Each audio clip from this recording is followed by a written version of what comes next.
Chapter 21, Part 1, the translation. Porcinet vit dans l'arbre que Jean-Christophe lui a montré. So we've got Porcinet, that's Piglet, and then we've got Jean-Christophe, and that's Christopher Robin's name in French. So Porcinet vit dans l'arbre que Jean-Christophe lui a montré.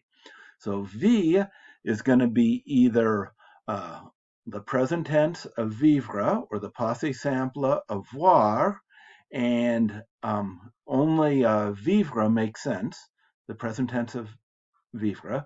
Piglet lives in the tree that Christopher Robinson showed to him. So Piglet lives in the tree that Christopher Robin showed him. So que is acting as a the relative pronoun there. Que mange Winnie l'ourson? Here we've got que as a question word. What is Winnie the Pooh eating, or what does Winnie the Pooh eat? We can translate it as either one. Le miel qu'ils avaient déjà mangé était le meilleur. So the honey, and then that's explained by que in the subordinate clause. They had already eaten, so the honey that they had already eaten, était le meilleur, was the best, the imperfect of être.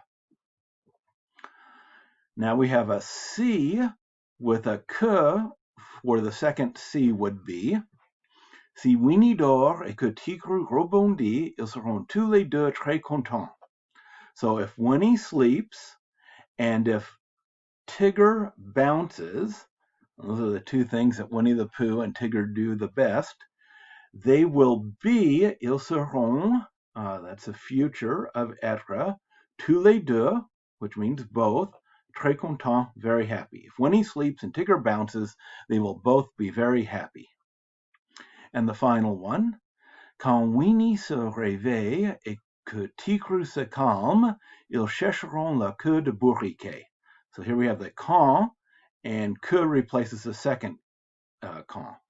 So when Winnie wakes up and when Tigger se calme, calms down, calms himself, they will look for, ils chercheront, that's the future of chercher, la queue de bourriquet, and bourriquet is Eeyore.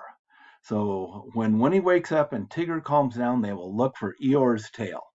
And you probably recall that Eeyore losing his tail is a major theme in the Winnie the Pooh literature.